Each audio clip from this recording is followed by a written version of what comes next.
Study IQ IAS, अब तैयारी हुई affordable.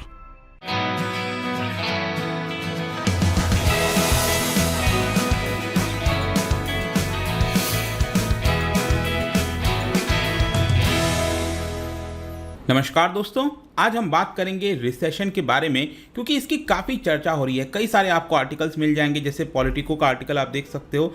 Actually a recession is inevitable, मतलब रिसेशन आएगा ही आएगा। अभी रिसेंटली यहाँ पर IMF ने कुछ US के ग्रोथ को लेकर कहा है कि 2.9% ही ग्रोथ होने वाली है, मतलब कि नैरोली कहीं ना कहीं ये जो रिसेशन है वो शायद अवॉइड कर सकता है। तो एग्जैक्टली हो क्या रहा है, अचानक से यहाँ पर रिसेशन की चर्चा क्यों हो रही है, क्यों इतने सारे लोग इसकी चर्चा कर रहे हैं, वो सब कुछ मैं आपको बताऊंगा। रिसेशन क्या होता है, आगे चलकर हम डिप्रेशन के भी बारे में जानेंगे। काफ़ी कुछ जानने को है, चलिए आगे बढ़ते हैं। लेकिन उसके पहले एक बहुत इंपॉर्टेंट खबर, अगर आप UPSC की तैयारी कर रहे हैं और अगर आप कोर्स को लेना चाहते थे और क्लासरूम जैसा फीलिंग आप घर में बैठकर चाहते हो, तो मैं आपको बता दूं कि हमारे द्वारा जो लाइफ फाउंडेशन कोर्स है, जिसकी शुरुआत हो रही है 15 जुलाई से। मैं आपको ये भी बता दूं कि जो पहला बैच है 20 जून से वो ऑलरेडी स्टार्ट हो गया था। इसी को देखते हुए इतना ज़्यादा एनरोलमेंट हो गया, इसको देखते हुए हमने दूसरा बैच लॉन्च कर दिया है। और ध्यान रखिएगा, स्टार्टिंग में जो इसका प्राइस है वो सिर्फ 19,999 रखा गया है, ताकि आप इसका ज़्यादा बेनिफिट उठा सकें। और जैसे जैसे सीट्स बढ़ती जाएंगी इसके दाम भी बढ़ेंगे। Use the code Ankit live, ताकि ये जो पूरा 25,000 का कोर्स है वो आपको 20,000 में मिल जाए। और ध्यान रखना है आपको कि इसके अंदर बहुत सारे फीचर्स मिल रहे हैं। लाइव क्लास, क्रिस्प नोट मिल रहा है, राइटिंग प्रैक्टिस मेंस के लिए, MCQ आपके प्रीलिम्स की तैयारी के लिए, टेस्ट सीरीज मिल रही हैं। सब कुछ आप फ़ायदा उठाइए जल्द से जल्द और इसको एडमिशन ले लीजिए। इसके अलावा अगर आप MCQs अटेम्प्ट करना चाहते हैं तो मेरे इंस्टा पेज पर जा सकते हैं, वहां पर स्टोरीज में जितने भी MCQs हैं उसको आप अटेम्प्ट कर पाएंगे। तो चलिए शुरुआत करते हैं और सबसे पहले देखते हैं एग्जैक्टली अभी हो क्या रहा है। वर्ल्ड की जो इकोनॉमी है वो किस फेज से गुजर रही है। इस समय अगर आप देखोगे तो स्टॉक मार्केट में बहुत ज़्यादा क्योस मचा हुआ है, ऊपर नीचे, और काफ़ी हद तक जो डाउन टर्न है वो स्टॉक मार्केट में अभी रिसेंट टाइम्स में हमें देखने को मिला है। इसके अलावा इंटरेस्ट रेट काफ़ी ज़्यादा हाई होते जा रहे हैं, इन्फ्लेशन बहुत ज़्यादा हाई हो गया है। तो सभी के मन में एक क्वेश्चन है कि क्या हम रिसेशन में जा रहे हैं या फिर आ चुके हैं, एग्जैक्टली किस पोजीशन पर हैं। अभी देखिए यहाँ पर रिसेशन आया नहीं है, ये कहना कि रिसेशन आ गया बिल्कुल गलत है, अभी नहीं आया है। लेकिन जो एक कहते हैं ना, कुछ साइंस होते हैं कि आगे चलकर रिसेशन आ सकता है, उस तरह की चीजें आपको देखने को मिलेंगी। क्योंकि पिछले एटलीस्ट 4-5 महीने में आप कह सकते हो कि जिस तरह के हालात बने हैं कुछ वैसा ही देखने को मिल रहा है। और इसी की वजह से कई जो मेजर बैंक्स हैं उन्होंने अपने फोरकास्ट को अपग्रेड कर दिया है। जैसे कि इकोनॉमिक डाउनटर्न डेफिनेटली आने वाला है, इसको लेकर गोल्डमैन सैच ने यह कहा था। पहले ये लोग कह रहे थे कि 15% चांस है कि रिसेशन आ जाए, अभी ये लोग कह रहे हैं कि 30% चांस है कि अगले साल रिसेशन आ सकता है। जो इकोनॉमिस्ट हैं एट बैंक ऑफ अमेरिका, उनका कहना है कि 2023 में 40% चांस है कि रिसेशन आ सकता है। तो इन सब कारण की वजह से रिसेशन की अचानक बहुत चर्चा हो रही है। तो अब सबसे पहला क्वेश्चन आपके मन में आएगा कि रिसेशन का मतलब क्या होता है। देखो, बहुत ही सरल शब्दों में, जब हमारी देश की अर्थव्यवस्था रुक जाती है, ग्रो नहीं होती है, मतलब कि छोटी होने लगती है, उसी को हम रिसेशन कहते हैं। मतलब कि हमारी देश की अर्थव्यवस्था, आपको पता है, GDP बढ़ती जाती है, हर साल हम ज़्यादा से ज़्यादा गुड्स एंड सर्विसेज प्रोड्यूस करने की कोशिश करते हैं। तो ये जो बढ़ती हुई GDP है, बढ़ती हुई इकोनॉमी है, वो एक समय पर आकर अगर रुक जाती है, यहाँ से ग्रो नहीं होती है और वहाँ से डाउनटर्न स्टार्ट हो जाता है, इसी को, ये जो फेज़ है उसको हम रिसेशन कह सकते हैं। जैसे कि ये जो पर्टिकुलर ग्राफ है वो आप अच्छे से समझ पाओगे। किसी भी इकोनॉमी के अंदर ये जो साइकिल है वो आपको देखने को मिलता है। कोई भी इकोनॉमी ऐसा नहीं है कि वो सिर्फ ग्रो ही करता जाएगा, कभी नीचे नहीं आएगा, ऐसा नहीं है। हमेशा जो इकोनॉमी है वो एक्सपैंड होती है, फिर नीचे जाती है, फिर एक्सपैंड होती है, नीचे आती है। लेकिन एक चीज आपको देखने को मिलेगा कि लॉन्ग टर्म में ये आपका एक्सपैंड ही हो रहा है। जैसे कि यहां पर आप देखो, इस तरह से अगर आप लाइन बनाओगे तो ये ऊपर की तरफ जा रहा है, लेकिन बीच बीच में ये ग्रो होती है, नीचे आती है, ग्रो होती है, नीचे आती है। तो जब ये ग्रो होकर पीक पर चली जाती है, वहां से डाउन टर्न स्टार्ट होता है, उसी पर्टिकुलर फेज को आप रिसेशन कह सकते हैं। लेकिन यहां पर एक टेक्निकल डेफिनेशन भी कहा जाता है कुछ लोगों के द्वारा। यह कहा जाता है कि अगर लगातार 2 क्वार्टर तक अगर नेगेटिव में रही हमारी GDP तो उसको हम रिसेशन कहेंगे। जैसे कि आपको याद होगा कोविड के समय जो 2020-21 का फाइनेंशियल ईयर था, आप याद करिएगा, Q1 में हमारी नेगेटिव GDP गई थी, आई थिंक शायद -23-24% के आसपास, ठीक है, और दूसरे क्वार्टर में भी -7-8% के आसपास रहा था। तो क्योंकि लगातार 2 क्वार्टर यहां पर नेगेटिव रहा था तो इसको रिसेशन बोला गया। लेकिन उस समय रिसेशन के हालात दूसरे थे, क्योंकि कोविड था, बंद था सब कुछ, तो इसलिए उतना ज्यादा इसको लेकर चर्चा नहीं हुई थी। थी। लेकिन क्या होता है, किसी भी इकोनॉमिक साइकिल में एक समय आता है कि जब आप ग्रो कर रहे हो, लेकिन वहां से आपको नीचे आना ही आना है। आप कुछ भी कर लो, आपको नीचे आना है। वही सिचुएशन देखने को मिलेगा। उसी प्रकार से यहां पर एक और जो 100 साल पुरानी एक संस्था है अमेरिका के अंदर, national bureau of economic research, उनका यह कहना है कि रिसेशन उसको कहते हैं कि एक पीरियड के तौर पर जो टोटल आउटपुट होता है देश का, जीडीपी आप कह सकते हो, उसमें डिक्लाइन आ रहा है, इनकम में डिक्लाइन आ रहा है, एम्प्लॉयमेंट में यहां पर डिक्लाइन आ रहा है, ट्रेड कम हो रहा है। इन सभी चीजों को अगर पिछले 6 महीने से 1 साल तक देखें तो उस पर्टिकुलर सिचुएशन को हम रिसेशन कहेंगे। कहने का मतलब है कि रिसेशन का मतलब सिर्फ ये नहीं हुआ कि जीडीपी घट रही है, इसका ये भी अर्थ हुआ कि इनकम घट रहा है, एम्प्लॉयमेंट कम हो रहा है, प्रोडक्शन कम हो रहा है, रिटेल सेल्स कम हो रहा है, बहुत सारी चीजें होती हैं। और इसकी वजह से डायरेक्टली किसके ऊपर इंपैक्ट आएगा? आपके ऊपर इंपैक्ट आएगा, आपके इनकम के ऊपर इंपैक्ट आएगा। तो यही जो पूरा चीज है, इसको रिसेशन कहा जाता है। I hope this thing is very very clear. इसके अलावा आप क्वेश्चन यह है कि रिसेशन जो है वो किस प्रकार से हो सकता है। देखो, कुछ रिसेशन होते हैं जो लंबा चलते हैं, कुछ होते हैं छोटा चलते हैं, मतलब अलग अलग प्रकार के देखने को मिलते हैं। लेकिन इसका डैमेज डेफिनेटली देखने को मिलता है। अगर ये आता है तो डेफिनेटली हमारे ऊपर, हमारे इकोनॉमी के ऊपर एक बड़ी छाप छोड़कर चला जाता है। जैसे आप याद करिए, ग्रेट रिसेशन कहा जाता है। 2008 के समय जिस तरह से कोलैप्स हुआ था पूरा मार्केट, यूएस की जीडीपी एकदम गिर गई थी, पूरे विश्व के ऊपर इंपैक्ट आया था और लंबे समय तक चला था। तो उसका असर आज भी है, आज भी हम उसके बारे में डिस्कस करते हैं। तो ये जब भी आता है रिसेशन, तो उसकी चर्चा डेफिनेटली आपको देखने को मिलेगी। और रिसेशन कब एंड होता है? जब वापस से इकोनॉमिक ग्रोथ स्टार्ट हो जाती है। यहां पर रिसेशन खत्म हुआ, वापस से ग्रोथ स्टार्ट हो गई। तो इस तरह से हमें देखने को मिलता है। इसके अलावा यहां पर आप देख सकते हो 2007-8 का मैं जो आपको एग्जाम्पल दे रहा था, यहां पर आप देखेंगे तो काफी नीचे डीप चला गया था। ये देखिए जीडीपी ग्रोथ हर एक देश का, लगभग Spain, Germany, US, UK, Italy, तो ये सब काफी नीचे चले गए। फिर वहां से उनको उठते उठने की शुरुआत हुई। अब क्वेश्चन यह है कि अभी प्रेजेंट में यहां पर लोग इसकी चर्चा क्यों कर रहे हैं? इसका एक मेन कारण है, वो है यूएस के अंदर जो फेडरल रिजर्व है। सिर्फ यूएस के अंदर नहीं, पूरे विश्व भर के अंदर जो सेंट्रल बैंक्स हैं, वो एक मेन कारण है।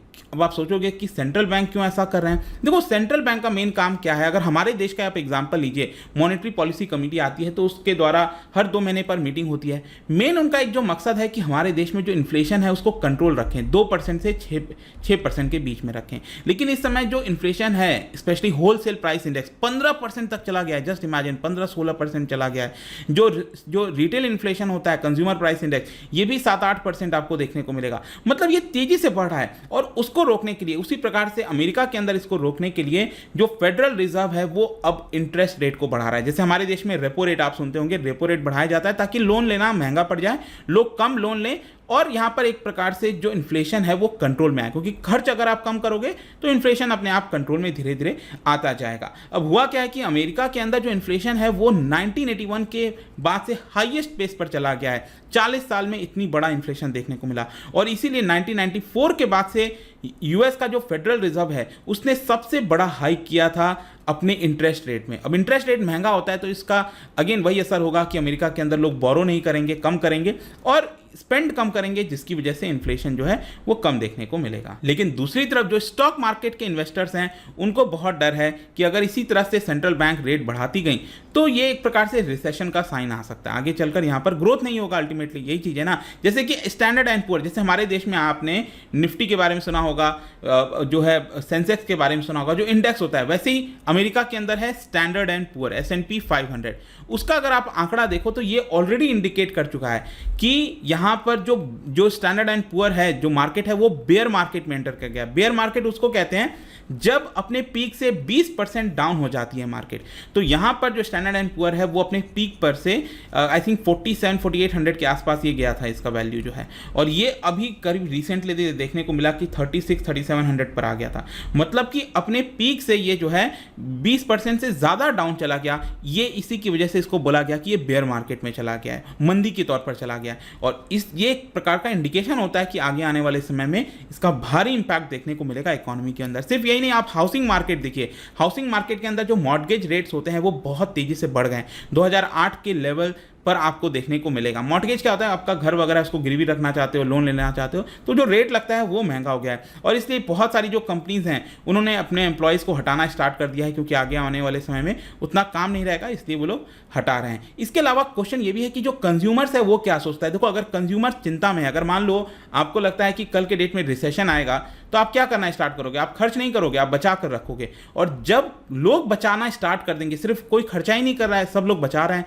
तो यहाँ पर सामान कौन खरीदेगा? और इसी की वजह से यहाँ पर बोला जा रहा है कि जीडीपी पर इंपैक्ट आ सकता है और रिसेशन जो है वो हमें देखने को मिल सकता है। इसके अलावा नेक्स्ट आपके मन में क्वेश्चन आना चाहिए कि क्या रिसेशन को हम प्रिवेंट कर सकते हैं? मैं आपको क्लियर शब्दों में बता दूं, रिसेशन को आप प्रिवेंट नहीं कर सकते। मैंने आपको पहले ही मैप में दिखाया था, ग्राफ में दिखाया था कि यहाँ पर जो इकोनॉमिक साइकिल है वो कुछ वैसा ही देखने को मिलता है। हाँ, यूजुअली ये देखने को मिला है कि जो आपका ग्रोथ का पीरियड है वो लंबा चलता है और रिसेशन का पीरियड छोटा होता है। कोई भी आप रिसेशन देख लीजिए, कंपैरेटिवली आपको छोटा देखने को मिलेगा, लेकिन आप उसको एकदम रोक दो पूरी तरह से, ऐसा पॉसिबल नहीं है। और इसीलिए जो पॉलिटिशियंस हैं, गवर्नमेंट हैं, वो लोगों के सामने अलग अलग आंकड़ा पेश करते हैं ताकि लोगों को लुभा सकें। जैसे कि आपने देखा होगा कि स्टॉक मार्केट, वो लोग बार बार कहेंगे स्टॉक मार्केट देखिए कितना बढ़ रहा है, जॉब का रिपोर्ट आया है इस बार इतनी जॉब मिली है, रिटेल सेल्स बढ़ रहा है। तो ये सब दिखाने की उनकी कोशिश होती है, बताने की कोशिश होती है देखिए रिसेशन नहीं आया, लेकिन एक्चुअल में हम एंटर कर रहे होते। हाँ, लेकिन इसमें एक चीज की जा सकती है, वो है इसका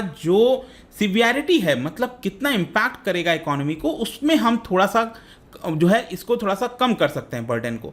क्योंकि ऑब्वियस सी बात है कि अगर रिसेशन रोक नहीं सकते, लेकिन उसके इंपैक्ट को तो कम कर सकते हैं। और दो तरीका होता है, मॉनेटरी पॉलिसी और fiscal policy. Monetary policy central bank अपनाती है, फिस्कल पॉलिसी जो है सरकार अपनाती है। तो स्पेशली फिस्कल पॉलिसी में बोला जाता है कि जो इफेक्ट है रिसेशन का कम किया जा सकता है, जैसे कि सरकार जो है वो अपना टैक्स कट कर दे ताकि लोगों के पास पैसा ज़्यादा बचे और लोग ज़्यादा खर्च करें। सरकार अनएम्प्लॉयमेंट इंश्योरेंस पर ज़्यादा खर्चा करे, इस तरह के प्रोग्राम लेकर आए। इसके अलावा सरकार एक और काम कर सकती है, कैपिटल एक्सपेंडिचर बढ़ा सकती है, इंफ्रास्ट्रक्चर के प्रोजेक्ट स्टार्ट कर सकती है, रोड बनाना, फ्लाईओवर बनाना। उसमें क्या है ना, जॉब क्रिएट होता है, सीमेंट की मांग बढ़ती है, तो बहुत सारे इकोनॉमी के जो सेक्टर्स हैं उनको बूस्ट मिलता है। तो इसीलिए यहाँ पर आप इसको प्रिवेंट नहीं कर सकते, लेकिन इसका जो इम्पैक्ट है उसको जरूर जो है थोड़ा सा जो है कंट्रोल में कर सकते हैं। फाइनली यहाँ पर कंक्लूजन क्या निकलता है? देखिए, कंक्लूजन ये है कि अभी किसी को कुछ पता नहीं है कि रिसेशन कब आएगा, क्या नहीं आएगा, लेकिन जिस तरह का माहौल चल रहा है, जिस तरह के IMF के द्वारा स्टेटमेंट आए हैं, जिस तरह के US का जो फेडरल रिजर्व है उसके स्टेटमेंट आए हैं, उससे कहीं ना कहीं इंडिकेशन हो रहा था और इसीलिए इसकी चर्चा हो रही थी और इसीलिए मैंने आपको रिसेशन के बारे में बता दिया। लेकिन जाने से पहले एक एडिशनल इन्फॉर्मेशन भी आपको दे दूं, डिप्रेशन आपने सुना होगा, स्पेशली 1930s में देखने को मिला था, 1930s में, राइट। तो डिप्रेशन क्या होता है? डिप्रेशन का सिंपल अर्थ हुआ कि जब रिसेशन आपका बहुत लंबे पीरियड तक चल जाता है, ठीक है। तो एक रूल ऑफ थंब कहते हैं कि अगर मान लो जीडीपी 10% से ज़्यादा गिर रही है 3 साल तक लगातार, आ रहा समझ में, 3 साल तक लगातार जीडीपी 10% ज़्यादा गिर रही है, तो ये आपको जो है डिप्रेशन होगा। और ग्रेट डिप्रेशन कहा जाता है क्योंकि 1930 से लेकर 1939 तक 10 साल तक बहुत लंबा दौर चला था जब ये नेगेटिव में रहा था। ये वर्ल्ड की यूएस की जो जीडीपी अगर आप देखोगे यहाँ पर नेगेटिव में रहा था। इसको आप कंपेयर करिए, ऊपर वाला जो ऑरेंज कर्व आप देख रहे हैं ये दिखा रहा है 2007 से 2016 के बीच का, ये अभी रिसेंट का दिखा रहा है। तो ये तो रिसेशन आया था क्योंकि ये आपका हल्का डिप आपको देखने को मिलेगा, लेकिन ये ग्रेट डिप्रेशन था 1930s में और इसी से आप समझ जाओगे कि इसको ग्रेट डिप्रेशन क्यों कहा जाता है। तो ये पूरा वीडियो था दोस्तों रिगार्डिंग रिसेशन और इसके बारे में क्यों चर्चा हो रही थी। जाने से पहले एक इंटरेस्टिंग क्वेश्चन आपके लिए, क्या बता सकते हैं इनमें से कौन कौन से कारण है या फिर कौन सा एक ऐसा कारण है जिसकी वजह से रिसेशन हो सकता है, ये आपको बताना है। इसका राइट आंसर आपको पता ही है, मेरे इंस्टाग्राम पर तो मिलेगा ही, वहां पर अगर आप नहीं हो कोई बात नहीं, टेलीग्राम से भी ले सकते हैं इसका सही उत्तर। मैं कई सारे जो MCQs हैं वो यहाँ पर स्टोरीज में डालता रहता हूँ। बाकी अगर आपको PDF चाहिए तो टेलीग्राम पर आइए, अलग अलग सोशल मीडिया पर आप जुड़ पाओगे। और जैसा मैंने बताया, UPSC की अगर आप तैयारी करें, आपके पास एक अच्छा मौका है, अंकित लाइव कोड इस्तेमाल करिए, हमारे ऐप और वेबसाइट पर जाइए और जल्द से जल्द ये जो 15 जुलाई से बैच स्टार्ट हो रहा है उसमें ज्वाइन कर लीजिए, क्योंकि जैसे जैसे ये फिलअप होता जाएगा ये जो प्राइस है वो आपको बढ़ते हुए देखने को मिलेगा। तो यही था दोस्तों, आई होप कि वीडियो आपको पसंद आया होगा। मिलता हूं आपसे next time, till then thank you very much, see you soon. Study IQ IAS, अब तैयारी हुई अफोर्डेबल।